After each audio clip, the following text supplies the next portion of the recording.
Mesdames, Messieurs, bonjour. Tout d'abord, je voudrais remercier Mina pour l'invitation. C'est un plaisir d'être ici et remercier également LMC France. Alors, je connais Mina personnellement depuis un peu plus d'un an seulement, mais j'ai eu la chance de la voir venir dans mon laboratoire avec les associations de patients, avec l'association de patients l'année dernière, et ça a été une journée tout à fait extraordinaire qui, je pense, avait marqué les personnes et en tant que chercheur nous a beaucoup marqué.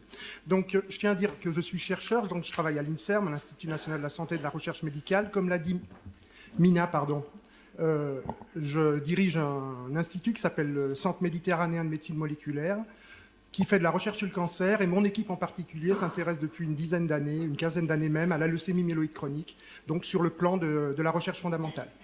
Donc, ce que je vais faire aujourd'hui, c'est forcément subjectif. On m'a demandé de parler des nouvelles données, des données fortes en recherche fondamentale sur la leucémie myéloïde chronique. Donc je me suis concentré sur des travaux qui sont sortis très récemment, donc en moins de 3 mois. J'en ai choisi 3 parmi la littérature, parce que je les trouvais importants et intéressants, et je dis que c'est forcément subjectif, parce que je ne parlerai pas tellement de cellules souches, comme l'a mentionné François-Xavier Mahon, mais je savais qu'il en parlerait un petit peu, donc c'est un petit peu voulu aussi. Donc, la première chose dont j'ai décidé de parler, c'est une publication en fait qui a été publiée par le groupe de l'équipe de Thomas Sohar, donc aux États-Unis, et en fait qui a repris une cohorte de patients qui ont été traités par un inhibiteur de tyrosine kinase qui s'appelle le ponatinib. Donc c'est des patients qui sont porteurs de mutations. Et ces patients, donc, il y en avait 439 patients enrôlés dans cette étude, donc de phase 2 du ponatinib. Et comme vous savez que les résistances aux inhibiteurs de tyrosine kinase concernent une vingtaine de 20%, 20-30% de patients selon les données. Elles sont assez souvent dues, dans la plupart des cas en tout cas, 50-60%, à des mutations qui interviennent dans le domaine kinase de cette protéine qui s'appelle BCR-ABL. Alors, dans cette étude, ils ont étudié, reséquencé tous ces 439 patients en fait pour rechercher des mutations nouvelles suite au traitement par un inhibiteur de tyrosine kinase ou plusieurs inhibiteurs de tyrosine kinase.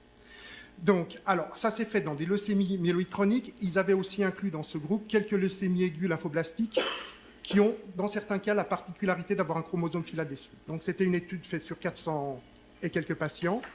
Et après coup, ils ont trouvé, en fait, dans cette étude qui est tout à fait intéressante, que 78% des patients, donc ces patients avaient eu en première ligne soit de l'imatinib, soit du dasatinib, soit du nilotinib, où ils avaient reçu plusieurs inhibiteurs de tyrosine kinase.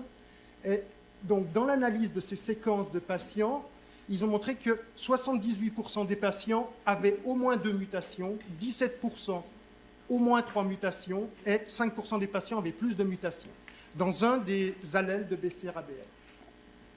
Donc, ce qu'il y a d'intéressant, c'est que ces mutations, elles sont concentrées sur 12 positions simplement du domaine kinase, ce qui est très peu. Et elles définissent 66 combinaisons possibles de mutations, si on ne s'intéresse qu'aux patients qui ont 2 mutations.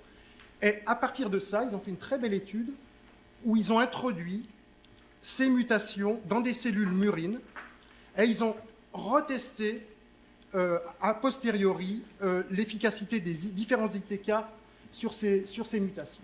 Donc ils ont trouvé que selon la nature de la mutation qu'on a, la sensibilité aux ITK est complètement différente. Et en fait, ça, pourquoi c'est important? Ça veut dire qu'en fonction, a posteriori, en fonction des paires de mutations que l'on peut trouver chez des patients qui ont été lourdement traités par des ITK, on pourra peut-être proposer aux patients des alternatives de traitement. Donc ça, c'est important à ce titre-là pour ces patients donc, qui sont multirésistants aux inhibiteurs de tyrosine kinase à la base. Donc la deuxième étude que j'ai voulu vous présenter, c'est celle du groupe de Drucker donc, à Portland.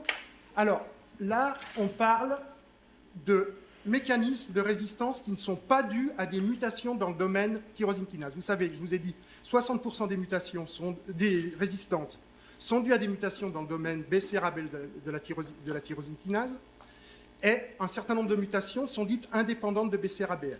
Donc ces mutations, jusqu'à présent, elles ont été assez peu étudiées, et ce qu'a fait le groupe de Drucker, il a posé une hypothèse de départ qui est largement admise, c'est que les cellules de la moelle osseuse sont capables de sécréter des facteurs qui interviennent dans la résistance aux ITK. Et en faisant ça, il a recherché donc, de façon systématique quelles pouvaient être ces molécules importantes, et il a isolé une protéine qu'on appelle le facteur fibroblastique de croissance fibroblastique de type 2 comme étant une de ces molécules capable de conférer en fait une résistance aux inhibiteurs de tyrosine kinase. Alors, il a identifié quelle était la voie impliquée. La voie impliquée dans la résistance, c'est une voie classique, qui est la voie des MAP kinases. Je ne rentre pas dans le détail, mais cette voie est très souvent suractivée chez les patients qui ont des résistances indépendantes de BCR-ABL. Alors, il a montré que ces résistances chez ces patients pouvaient être circonscrites par le ponatinib, et tout simplement parce que le ponatinib, comme vous le savez, est un inhibiteur de BCR-ABL, mais c'est également un inhibiteur du récepteur de cette molécule qui s'appelle FGF2. Et de façon rétrospective, il est revenu chez ces mêmes patients et a montré que tous les patients qui étaient sensibles au ponatinib dans cette étude et qui avaient des mutations, qui n'avaient pas de mutation, qui avaient des résistances indépendantes de BCR-ABL, en fait, avaient des taux élevés de FGF2 dans leur moelle osseuse. Alors, il a également montré qu'au cours du traitement par le ponatinib, les niveaux de FGF2 baissaient, ce qui correspondait à la réponse des patients. Et ça aussi, c'est important, parce que dans le cas de résistances qui ne sont pas dues à des mutations du domaine kinase, il est important de s'intéresser à des thérapies combinées qui pourraient affecter les voies de signalisation qui sont contrôlées par ces molécules. Et en particulier, là, dans leur étude, ils avaient un exemple extrêmement probant. Ils avaient le ponatinib et ils avaient évidemment ces inhibiteurs sélectifs du récepteur FGF récepteur. Donc ça marche avec le ponatinib qui est un inhibiteur de FGF récepteur, mais ça marche également avec des inhibiteurs sélectifs de ce récepteur. Donc ça aussi, à terme, ça ouvre peut-être des thérapies combinées qui mêleront un ITK plus un inhibiteur d'un autre récepteur hématopoïétique. Et enfin, le dernier travail sur lequel je voulais attirer votre attention, c'est un travail du groupe de Shaohong Li, donc à l'université du Massachusetts. Et ces auteurs ont montré, alors quelque chose qui est tout à fait intéressant, qu'une enzyme qui s'appelle la 15-lipoxygénase, c'est une enzyme qui est importante en fait pour le métabolisme des acides gras, pour rester simple. Donc c'est une enzyme qui joue un rôle important dans l'inflammation et dans la survie des cellules tumorales. Ils ont montré que cette enzyme était essentielle à la survie des cellules souches leucémiques de LMC. Dans un modèle induit de LMC, donc dans un modèle de souris dans lequel on transduit la maladie par l'oncogène BCR-ABL. Alors, donc, chez ces souris qui n'ont pas cette protéine, à l'OX15, il est impossible de transduire une LMC. Donc ça, déjà, c'était le premier résultat. Ils ont montré également que l'absence de cette enzyme empêchait la division et l'apoptose des cellules souches leucémiques. Et ils ont montré de façon tout à fait intéressante que des inhibiteurs spécifiques pharmacologiques de cette enzyme sont capables d'altérer la fonction des cellules souches et sont capables d'atténuer la LMC dans un modèle murin de LMC.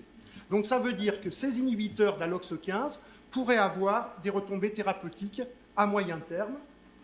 Et donc ça, ce troisième point, on pourrait probablement cibler cette enzyme du point de vue pharmacologique pour tester de nouvelles drogues qui pourraient là éventuellement éradiquer les cellules souches de leucémie dans la leucémie myéloïde chronique. Donc, ce sont des observations qui demandent à être vérifiées. C'est probablement à moyen terme, mais ça pose vraiment des questions intéressantes quant à des traitements éventuels ultérieurs pour cette pathologie. Et là, dans les 3 cas dont je vous ai parlé, ça porte sur des patients qui ont des mutations, qui sont des mutations extrêmement difficiles, et ça porte également pour tous les patients sur la cellule souche leucémique, qui reste le cœur en fait du traitement pour cette pathologie. Je vous remercie de votre attention.